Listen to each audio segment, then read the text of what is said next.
but I can't do it. I haven't done it yet. It's a surprise. I can't do it tonight. Okay, so the episode we do later in the week, we'll let you know, and you can hit us with later in the week. Yes. The next episode y'all do, you let me know when y'all are doing it. And I'm gonna make y'all laugh y'all's ass off. I promise. And we'll arrange it so Donnie can throw it up on a monitor, and we'll see it on the monitor at the same time. So. As long as y'all can see it on the monitor, don't put that shit on Twitter or nothing. No, we won't. Shit. I'm telling you, I've been planning this shit for a week. I wanted to do it this weekend, but I didn't think y'all were going to do one tonight, so it kind of caught me off guard. He's probably going to eat shit like boiled cabbage and bacon, fucking fart. That's what he's going to do. I'm fucking excited now. I'm fucking excited about this. You just wait. I've already told Dreama about it too, because she's going to do it. She's going to be a part of it. Dreama's involved. Yep. Oh, this is going to be. That's cool. Shit. With all this spike and shit going on during the phone call here, I'm just going to go back and edit this thing, and I'll just do something cool when it spikes. I'll just throw something in there. That's cool. It's not going to be a radio edit. That'll be cool. Yeah. But yeah, I need to send y'all video of the shop. The shop. Are we still recording? Yeah. Shit. The shop is absolutely unreal. Of course, Tattooed in the Wild. It all started with a hunting show, and he's kept it based on that. The whole shop has nothing but taxidermy work in it. There's a coyote hanging from the ceiling. We've got elk, doe, boar, deer heads, raccoons. It's just, the shop is amazing. I'll try to send y'all a video of the shop. The shop is absolutely stunning. Metal walls, and it's just, the shop itself is just stunning. God damn it. Stunning. Huh? Simo just used the word stunning. Yeah, God damn it. Shit. Son of a bitch. Yeah, that's my fucking computer trying to tell you to fuck off. Well, it's bad when Donnie's shit got his hands picked up like he didn't know what the fuck. Yeah, to do. I know. Shit. I know he ain't doing nothing because he's got his hands up in the air. Yeah, yeah. Motherfucker. That's your egg. Shit. Way to go, buddy. God damn. I swear to God, Donnie, Motherfucker. I'm gonna hire your fucking sister. Everybody else does. Well, I'll. God damn it. Shit. Son of a bitch. Shots fired. Jesus Christ, that was good. Snuck that one in on me. Holy shit, that's fucking. Well, I walked outside just in case it was maybe my connection. No, it has shit with you. It has everything to do with my phone. Okay. My phone and Shandy's phone both. They're both hooked up to it, and I, for the life of me, can't fucking figure out why it's doing what it's doing. If we had a producer worth of shit, we wouldn't be dealing with this. Right? Just saying. I know, Donnie. I'm shit right now. I disconnected Bluetooth and I disconnected Wi-Fi. Well, we'll see. See if that takes care of things. Donnie's busy back there combing the mullet. Yeah, it sounds like shit. It's nope. That didn't have a fucking thing to do. Thanks, Donnie. Appreciate the suggestion. Yeah, he pushed 2 buttons and he thought it fixed it. Fucking loser. Hey, don't worry, he gets paid well, so he can fucking take the abuse. You got to take the abuse. He gets paid better than Sean and I do. That ain't no shit. Well, I'll tell you what. Since I'm outside, I'm done tattooing. I'm gonna walk out here and drink me a beer. Get you a beer. Yeah, of course you are. Too bad you don't have shit. Too bad you don't have a fucking buck in the back of your truck you can run through town with. Right, I know. I could probably jerk one off the wall here at the shop and hang it out the back of my tailgate. Now just stick it on your shit. Stick it on your grill. Did you hear that? That made my mouth water. That almost said shit. It almost said bush. Are you drinking bush water? Shit. No, it said Keystone Light. Yes. Oh, yeah, Keystone Light. I can't remember which one it was. Yeah, I'm done. I apologize to Shiner. I know you're only supposed to drink PBR on the show, but next time in studio, you have to drink PBR. Donnie apparently God damn it. got that fucking memo yet. Well, he says it's a control room thing. He's in his control room. He's not. Oh, is that how he's? God damn it. He's in his control room, so he can drink MGD.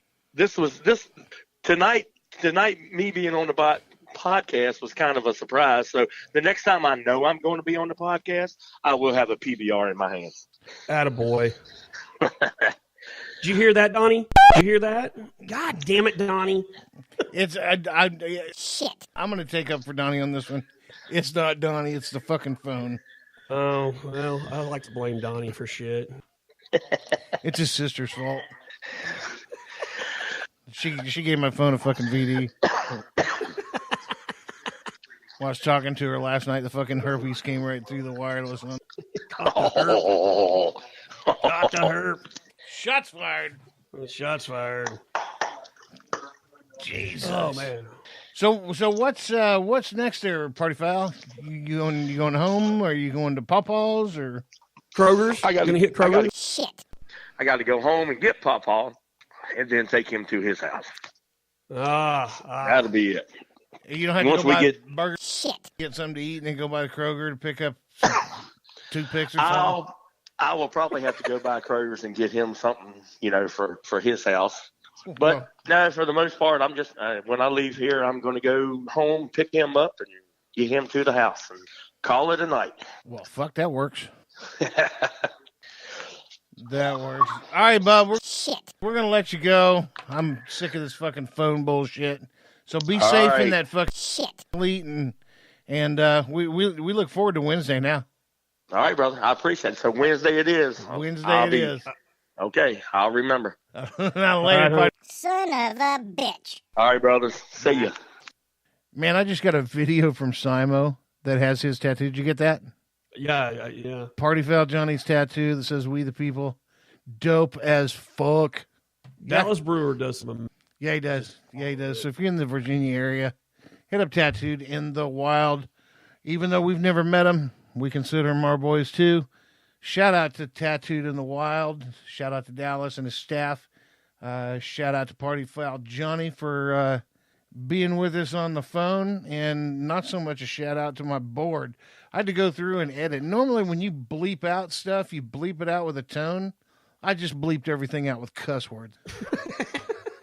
I had to because the board would spike and make this wicked noise, and it was driving me fucking crazy. And I'm not kidding you, people. There's about 100. Well, you've already heard it by now if you're listening. So I'm kind of a dope head for this. But yeah, all those 1,346 curse words you heard, there was a bad board spike that happened in there, and I just covered them up with shit and. Motherfucker. Sound like somebody was assaulting a robot. It did. It sounded like R2D2 was getting his fucking grind on with bitch. That was horrible. That was. But through the magic of technology, you were able to bleep it all out with words. Now, you know what I cannot bleep out, homie? What? Tell me. Your fucking asthma. Oh, dude. I tell you what, man. I'm kind of over the asthma thing. I'm so sick of asthma. I'm telling you right now, man. You went through the longest spell of not going into a hospital.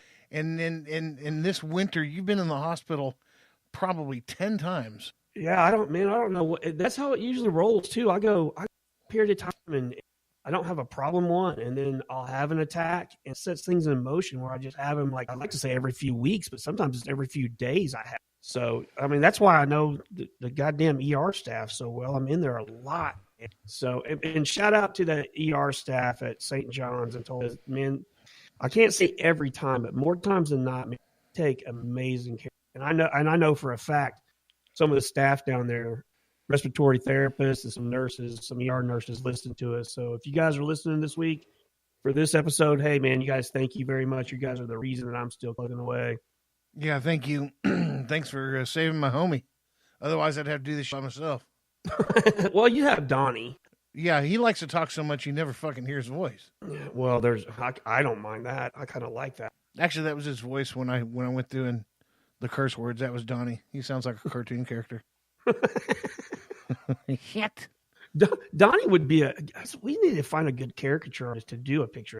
Yeah, that would be it because I want him sticking out of a Trans Am. Just like the T-tops? Yeah, like a big-headed fucking Donnie sticking out of a Trans Am. Well, we were just talking about merchandise earlier. You never know.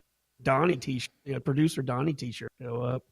True, and I tell you what, Here pretty soon, I think I may do a pretty big giveaway. You know how I'm always about giving away guitars, right? I do remember that, yes, sir. Giving away many guitars. I may have to do a signed guitar for the We Are Tulsa Music Awards. Get everybody to sign that guitar, and then maybe throw that on the podcast as a giveaway. Oh, that'd be a good one. Yeah. That'd be a dandy giveaway. That'd be a hell of a giveaway. Yes, sir. For sure. What else is going on down the pike here this week for you? Oh man, this week I don't have anything real pressing this week. I do have some pre-productions for 420 Eats that I'm working on. Well, I know you and the old man went to a hunting and fishing expo. I did, yeah, man. I mean, went to I'll tell you a cool story about that. And you guys that follow me on Instagram have seen it.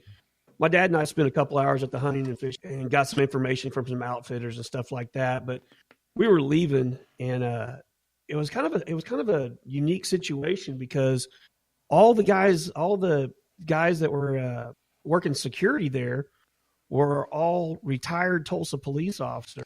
And as we were leaving, one of them recognized my dad, and they stopped and started talking, and that turned into another guy, then another guy. Pretty soon there was 4 of these dudes standing around talking to my dad, and they were talking about the old days, which is always kind of cool to listen to because, I mean, they were cops in a far different time than we have right now. Right.